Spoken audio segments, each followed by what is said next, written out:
All right, so today we're going to be looking at, and you're welcome to another episode of Infaithration, where we're going to be looking at a clip which was released on Diary of the CEO. And this was from Stephen Bartlett. He did a good job with interviewing John Lennox. John C. Lennox is a mathematician who studied at Oxford, but he's famously known for his debates with the likes of Stephen Hawking, I think. I think the famous sort of agnostic person who's always, has always gone against or has held the belief that God doesn't exist. And it was an interesting conversation because Stephen Bartlett, it's not a Christian as at today. And it was interesting to just hear what he was pushing forward in terms of question and inquisitiveness. So we're going to watch it together and respond accordingly through the clip as it goes through. So I'm just going to share that, and then we're going to explore what was being said. So in this clip, as you'd see John Lennox will be introduced. He's much older now, so a lot of time has passed, but he does say a lot of few things which I think will be important for us to sort of walk through in this clip. So let's have John Lennox. Yes.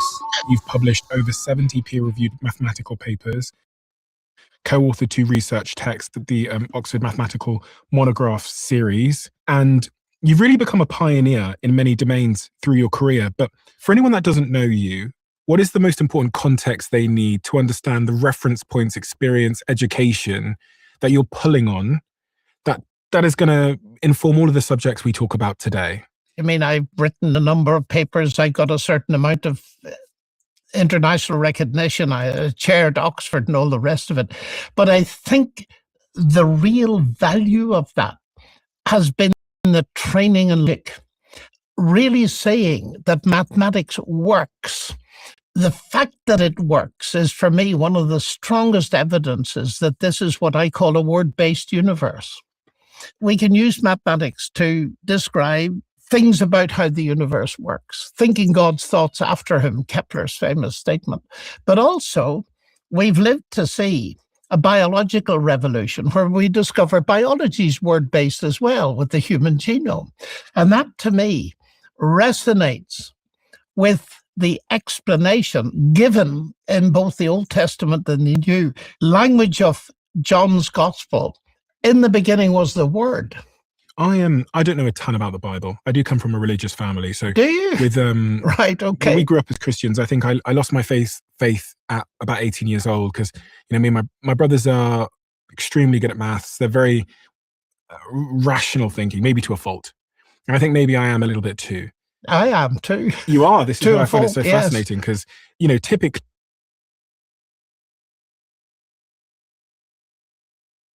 you find that he mentioned something about his faith and then being a mathematician. Interestingly, he's speaking to an Oxford-trained mathematician himself. So in terms of how they reason and how they think, they would most likely have a very similar rationale to or worldview in terms of how they see things. But just something that I picked up there that would be an interesting thing to point out. Let's go ahead and the scientific community lean more towards atheism. And typically, I think that mathematicians lean more towards atheism. Just a sense check if that's true or not. We'll throw the numbers up on the screen. So I find that to be a fascinating conversation, which I'm looking forward to have with you today. Mm-hmm. Interestingly, you wrote this book and the word AI is on it. It says God, AI, and the end of history. Why are you so concerned, dare I say, about artificial intelligence as a leading pioneer in maths and sort of philosophical thinking? Well, because I'm interested in the bigger picture. Anything that raises questions about the nature of human identity. And I was first struck by the drive for artificial general intelligence. That's really become it looks as if it's the prime motivation of people like Sam Altman and so on. It is really hitting the headlines. But within that, there's the notion of transhumanism. What does that mean? The idea is that we go beyond the human. One of our most famous astronomers, Royal, he put it this way. He says, in the distant future, it won't be organic brains, it'll be machine brains. And he seriously believes, as do a number of scientists who are not science fiction authors, that there will be some kind of merger between humanity and machines to have a transhuman, something that's beyond the human, and something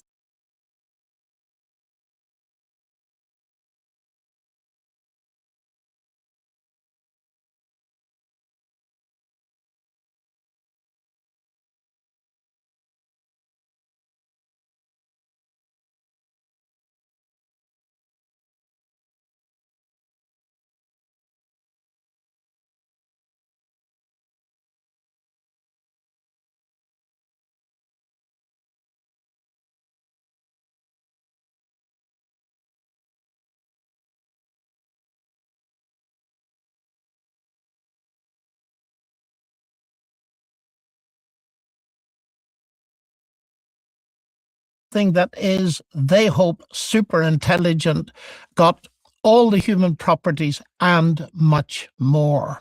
Now, one of the people who's spreading that kind of transhumanist vision is the Israeli historian Yuval Noah Harari. And he's written a book called Homo Deus, the man God. And that really made me prick up my ears, because I know enough about this book here, the Bible, to realize that the drive for humans towards self-deification is, yes, making themselves gods. And you see it all through history. The ancient Babylonian emperors were regarded as gods. The Roman emperors started calling themselves gods and all the rest of it. And what Harari says is the 21st century has two big purposes. Number one, to solve the problem of physical death as a technical problem. To solve death? Yes, solve death. Physical death is, in his view, a technical problem, and we'll solve it. The second agenda item, and he calls them agenda items for the 21st century, is to increase human happiness by bioengineering, cyborg engineering, mechanical implants, all this kind of thing, and turning humans, quote, into gods with a small g. In other words, this is the drive for a super intelligent human. We've only got started. And his point is, and from his atheist perspective, one can understand it immediately, evolution, unguided natural processes have brought us to this point. Now we're going to take it into our hands, and we're going to engineer humanity into the future very rapidly to approach this superhuman thing. Now, obviously, he's talking about that humans currently, the desire to move towards transhumanism has increased. And of course, the notion and the worldview that it's possible for us to move away from or whatever we had existing. So again, if you believe in evolution, then it means that you believe that things just came out based on some big bang. And so the drive to sort of push beyond that is what is fueling the likes of moving to Mars and obviously artificial intelligence, and that there is a growing belief system that the answer to the questions that we have been looking for as humans lies within technology, specifically within artificial intelligence. Let's continue. I hear that and I see that, but I see that as huge implications for one of the fundamental teachings that's behind, I would argue, Western civilization. And that is the notion that humans, like us, are made in the image of God as rational, moral beings. Now, I got into this because some Christian leaders wanted to have a conference on AI, and they wanted it introduced from someone who knew something about the teaching of the image of God in Genesis and who had a scientific background and who could perhaps begin to lead them into what was going on in the field around. And once I got into it, I realized this is a seriously important thing, because we haven't got to artificial general intelligence yet. That's still a pipe dream, but it's improving all the time. But we've got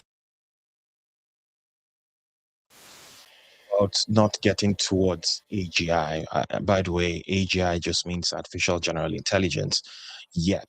And it's interesting because he uses the word yet. I teach about AIs in the management phase and management field, and I talk a lot about what AI can do today, what AI potentially will do tomorrow and the near future.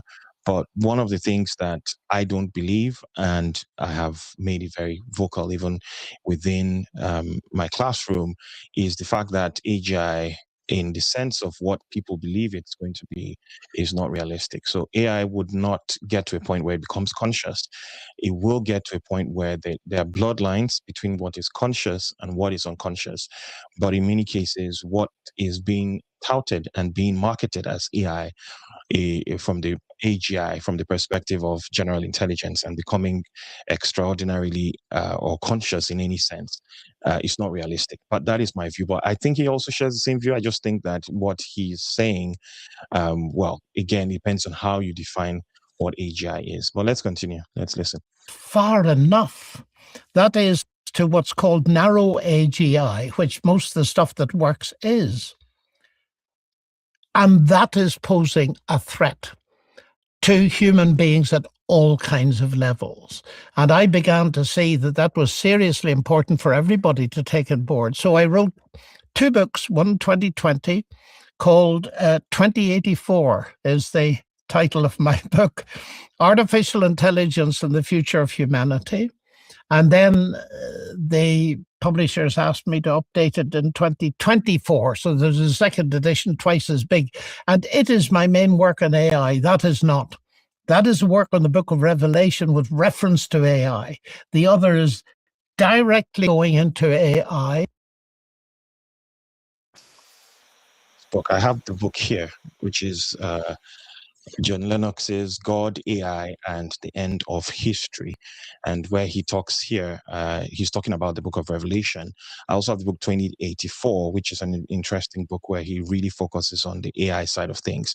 That said, he does actually in this book do a bit of breakdown. But to be fair, the focus on this book is more about the Book of Revelation in terms of how he explains the end of the world, etc. That's why he says God, AI, and the end of history. But yeah, definitely 2084, a very interesting one where he actually does talk about that. But let's continue. Pointing out values, which I think are immense, particularly in medicine, but pointing out its dangers, which I think are immense. About a state in the world that none of us, I think, want. So let me just give some definitions then. Yes, sure. You use the term narrow AI. Yes. My definition of that is, and I'll put something on the screen for those of you watching, is AI that's focused on solving a very particular problem. So AIs that might be able to diagnose lung cancer, or that do some sort of biometric data on your Apple Watch, very focused on solving a particular problem. AGI is artificial general intelligence, which is what's being built at the moment, and all the big AI companies are in a race to accomplish, which is a machine that could do any intellectual task a human can, faster than any human, and would be super intelligent. So, you know, maybe one way to think about it, it would have a PhD in everything. That's right. That's a very fair summary. No AI system does one and only one thing that normally requires human intelligence. AGI does the lot and more. You wrote this book, 2084. You highlighted in there some of the concerns that you think are being overlooked in this race for AGI at the moment. Well, they're not overlooked by everybody. There is huge concern. There's been a very interesting book published not long ago by Karen Howe. Oh, she was here. She's fantastic. Well, there you are. And she has got some very interesting metaphors. The pursuit of the machine god, which I think is a brilliant summary of what's going on. And I found it very illuminating because she's obviously got very close to the major operators in this. But if I step back from it, I look at AI like a knife. A good knife, you can use it for surgery or you can use it for murder. And that leads us into it immediately. AI, narrow, brilliant for picking out a terrorist in a football crowd. Also brilliant for suppressing a minority in China and bringing in a totalitarian state through social credit systems and all the rest of it. And in a way, we're sleeping. Where he's sort of going to is the fact that AI is a double-edged sword. AI on one side can be used for good for humanity, etc. But on the other side, AI can be used for the purposes of evil, of course, for control, power, etc. Which is true with anything or any tool that we have. You can either use AI as a force for good, which means we use it for improvement in our knowledge, understanding. We use it for cancer research. We use it for research on other medical areas and things that would improve humanity. But at the same time, it's a tool that can be used on the other side of the blade as well, which could also be to harm humanity. So on one side, yes, it will do the good things, but we need to put safeguards in place to ensure that we don't end up with a situation where it's almost like a nuclear weapon. Let's continue. Keep walking into a future where we are gradually ceding control and information and data all the time, which could be used by bad actors against us. And this is the problem. I really, this question of what it means to be human in a world of AI, Yes. I think has been really front of mind for a lot of people. And like, where do we live or exist or find our purpose in a world where theoretically these super intelligent systems will reach AGI, which means they're more intelligent theoretically than any human on Earth. But at the same time, you've got these other advancements in technology like humanoid robots, where these humanoid robots, there was a live stream I've talked about a few times, and I'll just throw it up on the screen really quickly, that shows last week a humanoid robot working on a production line for 8 days straight. And they show it up against a human being, and it beats the human being on the production line because it doesn't need to sleep. It just needs to be charged for a couple of hours to fill power. And so you combine these two forces, super intelligence and the disruption. You know, you can think of it like use of AI in terms of machines and what he's talking about in terms of using these machines. They can't sleep, they just need to charge. And I think that a lot of what you find with AI, when it comes to repetitive activities and tasks, AI will be very good at it, obviously, because it doesn't have any of the characteristics of a human. So it doesn't fatigue in a way that a human will. It would operate like a car. It's almost like saying, I'm going to run with a car. At some point, the human being would slow down and the car would keep moving because the car is a machine. It doesn't have any of these characteristics which a human being would have in terms of cells and depletion of cells, etc. It would deplete just as a vehicle will, but the same would apply with AI. And I think the mindset should be, how do we then move, or what will be the future of jobs? What are the things we're going to be doing as jobs rather than trying to carry out or trying to compete with AI? How can AI cover up some of the parts or the activities that we used to do, whilst we then focus our attention on doing other things which AI cannot do, which part of it includes strategy, includes creativity and those sort of things. That's what I think should be the case. But let's keep going. One is disrupting this thing here, the brain, and the intelligence within the brain.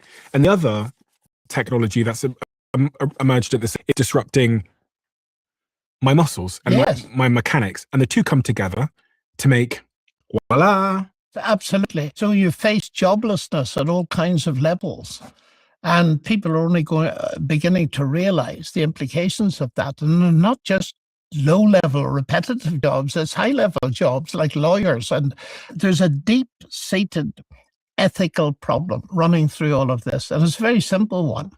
It's that technology advances much faster than the ethics that's needed to underpin it. And the difficulty is the people that have all the power will say, well, we need some ethical control of all of this, but we need to get on with the research to make it safe for you. So let us get on with it. And you can be a bit skeptical about the motivation there. It's a colossal power grab. And I do feel that the Christian faith has a great deal to say to this arms race, if you like. The power that is being forced in to having a technology that becomes the ultimate source of truth. Now, those two concepts, power and truth, clashed centuries ago in a very famous trial. And it's the trial of Jesus. And I used to wonder a lot, why is there such detail about the trial of Jesus, until I realized what it was about. Jesus was put on trial for political terrorism, to put it in modern terminology. He was a threat to the Roman power base. And Pilate, the governor at the time, put him on trial and conducted the trial himself, which was most unusual, and said, "Are you a king?" And Jesus looked at him and said, "Well, not in the sense you mean. To this end I was born, and to this end I came into the world, that I would bear witness to the truth." And Pilate famously responded, "What is truth?" and went out and declared Jesus innocent of the charge. The important point here, Jesus was put on trial. And part of what happened there was that you had these religious leaders, the Jews at the time, who were religious leaders, were against Jesus because of some things he had said. And like you rightfully put, it was seen as political terrorism. And they accused him of saying he was king of the Jews. Well, they put that narrative forward, which he did not deny, to Pilate, who was the governor. At the time, the Jews were under the Roman Empire. And so there was an emperor. And of course, the governor for that location was somebody called Pilate. And Pilate was, they brought him to Jesus, and they said he claims to be king of the Jews. So of course, that was meant to create a challenge to the Roman Empire. Because again, if somebody's saying he's was looking for a way to usurp the authority of the Romans. But then you could see that the person in question physically did not have a weapon. The person was standing there, did not have an army. And, he was a bit confused at that point. And so Jesus he then asked him, he said, "They say you're the king of the Jews." And he said, "What do they say?" And he then would ask him, say that his kingdom is not of this world. And then, of course, he would ask him, say, "What is the truth?" But what that created in the mind of Pilate at the time was Pilate became confused, because he then was battling in his mind between power and truth, because he knew he had power, but then he didn't know if that was the truth. And that's why he would go back and say that he had nothing against Jesus and he wanted to acquit him from that trial because there was nothing particularly evident. But bringing it back to this topic is that he's saying that, again, this is the arms race, or the AI race is about power versus, in that situation, the truth. So where would humans sort of try to create this machine that everybody believes gives the truth, versus what really is the truth? So that would blur lines between the truth and what is not true. But again, that would mean that if they can do that, then it means that they have the power on their side. And that's what he's trying to make in terms of a point here.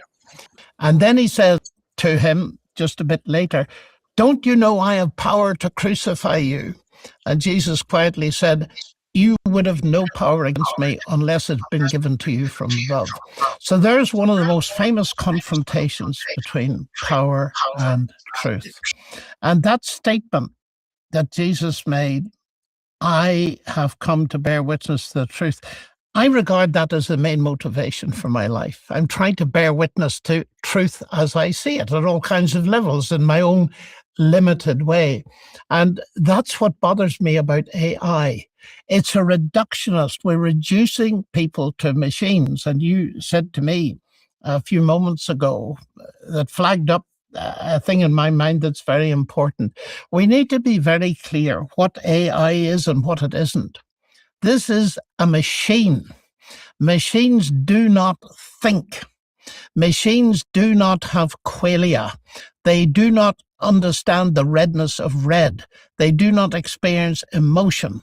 They have no consciousness.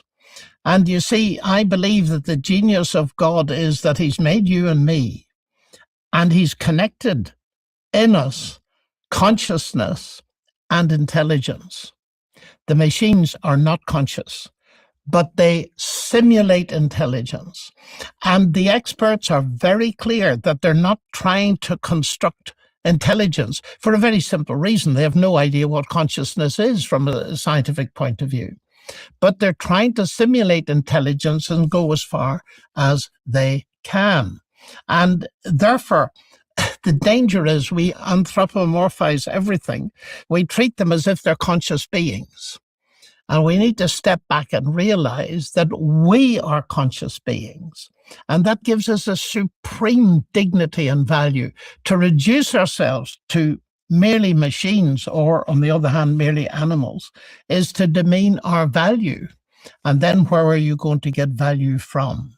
I've got a quote here that's linked to what you just said. It's from Yuval Noah Harari, who you mentioned. He says, humans are now hackable animals. Yes. The whole idea that humans have this soul or spirit and they have free will and nobody knows what's happening inside, that is over. And Sam Altman said the most successful founders do not set out to create companies. They're on a mission to create something closer to a religion. And at some point, it turns out that forming a company is the easiest way to do so. And lastly, a former Google engineer said, what is going to be created will effectively be a god. It's not a god in the sense that it will make lightning or cause hurricanes. But if there is something 1 billion times smarter than the smartest human, what else can you call it? It's odd. Thank you for quoting that, because I was going to quote it to you. The Sam Altman's point about making a religion. And that is what is happening. And people have pointed out the obvious. Here you have a system, even now, that has got some of the qualities we normally associate with God. It appears to be omniscient. You can ask it any question. It is omnipresent through the internet, etc., etc. And therefore, already there are worship groups to worship AI. And some people welcome this and say, well, this is the way we should go. And other people say, just wait a moment. There's something very strange going on here. And in the end, you are bowing down to something that in the end is idolatrous, because So again, is about the rise of digital deity. And what happens with most humans is we look for answers, right? So we're looking for answers to questions that we might have, which we believe somebody somewhere should answer. In most cases, what we're looking for is something tangible. So some people have a problem with faith because God is not visible to them, and except they can touch, feel something, then it means it's not real. And so there's a rise in digital deity, whether we agree with it or understand it or not, because a lot of people today, for example, will have issues. I had somebody who told me once that their psychiatrist was ChatGPT, because of course they're having conversation, it looks very real, and some of these things start making them more dependent on AI, obviously consuming AI, which is good for the tech companies, by the way, and relying on AI to cope for situations where they cannot turn to anything else. And that is worship in itself, because you get to a point where you start to worship you start to rely a lot on these things, and that is technically bowing down to it. So whatever it is that the people behind the algorithm put together, you then have to rely on it in order to cope and to live or to exist. That is worship. That becomes a god in itself, and that's part of what John Lennox is saying here. Let's go ahead. it is less than God, but it's very tempting to do that. I mean, people are basically praying to it now. They're confiding in a way that they might have. Absolutely doing it. And I'm fascinated by this. I've never seen one of these before, but I like it. And I tell you why I like it. So for people that can't see what we're doing, it's a brain. It's a brain, and it's got two halves. And one of the people who've influenced my thinking about AI a lot is Dr. Ian McGilchrist, the author of this fascinating book called The Matter with Things. And he has studied the fact that this brain has two hemispheres, two halves. Both halves are involved in almost every cognitive event, but the two different halves have different ways of paying attention to the world. One is narrow focus, the left side of the brain, and the other is the big picture.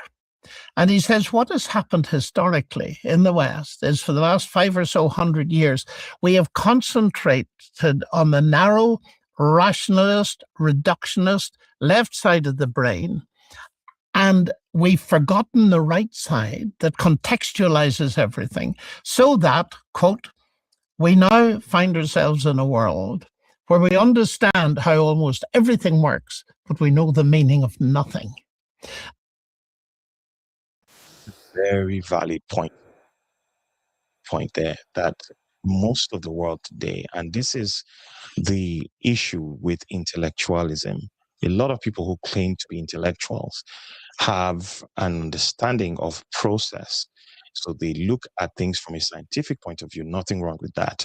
But then they take away context in terms of just exactly what he said, that people know how things work, but they don't know why those things exist. And they've taken the left side of the brain, or what it interprets, as more important than the right side of the brain, or what it should interpret, which is about context, which is about why do we exist, or why does this thing work that way? Why is there gravity? Why is there a sun that actually gives or photosynthesis, or creates allows for photosynthesis for crops to grow? Why are there animals? Why were the dinosaurs extinct? Were they even dinosaurs?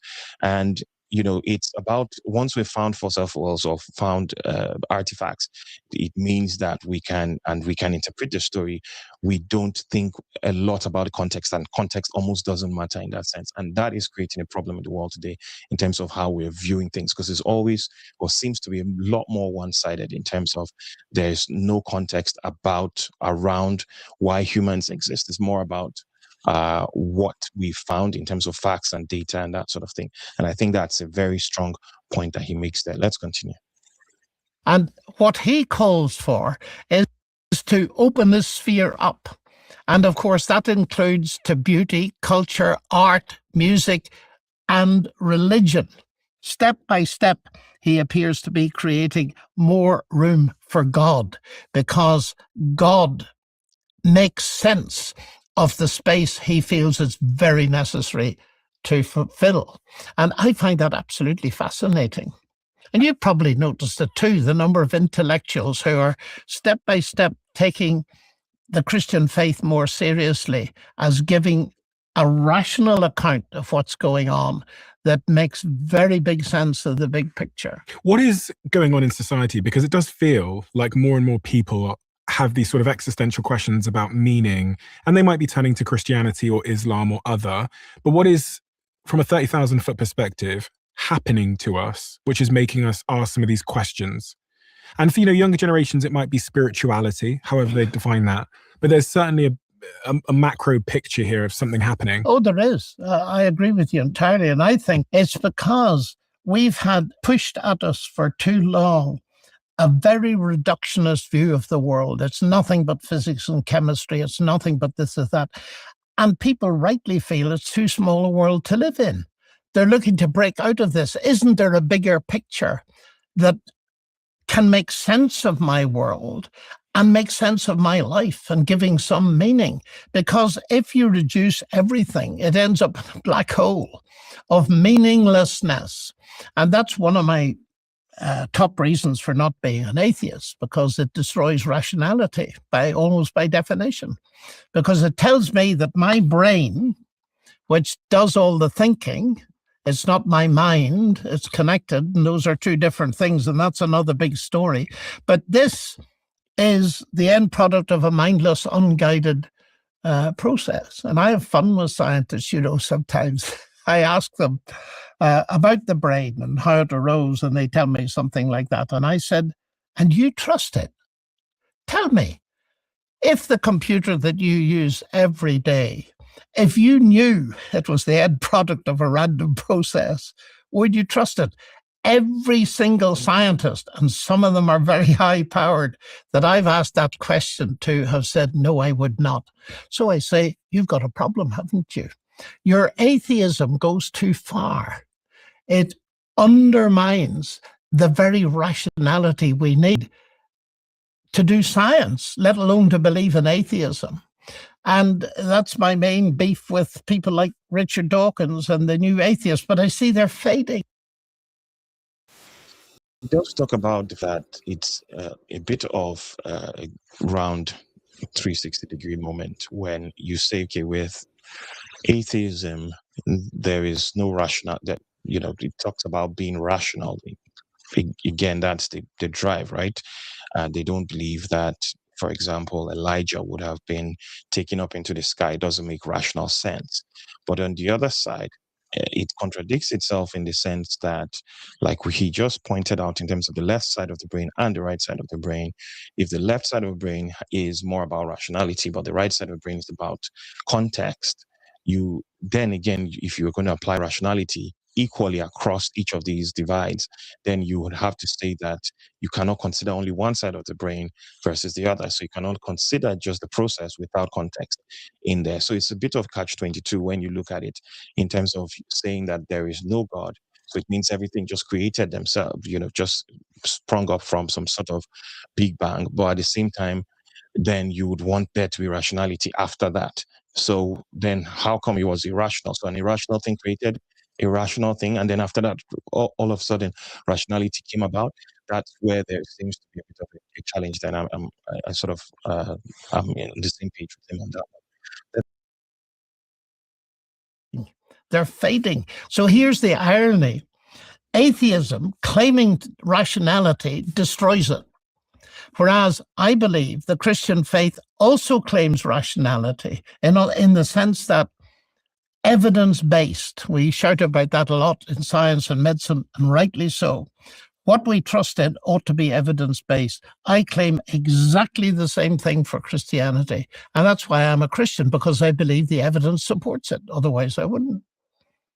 So I guess, how do I identify? Maybe as someone that's agnostic, like I don't really know. Well, that's okay. But does that mean you're open to know? You'd Yes. like to know? Yes. Well, that's wonderful. I'm always open. That's wonderful to see. That seems to me to be exactly the right attitude. Jesus actually challenged someone in his day and says, if anyone wants to do the will of God, he shall know of the teaching, whether I'm speaking from myself or whether it's from God. I notice what he doesn't say. He doesn't say, if anyone wants to know, he will know. If anyone wants to do, he will know. And the difference between the two, and I'd be interested in your response to it, is that being prepared to do something when you know it is more than just knowing it and possibly just leaving it on the table. In other words, Jesus is interested in people who are going to take the step of trust and following him. And that's the big deal. There should be a button just down below.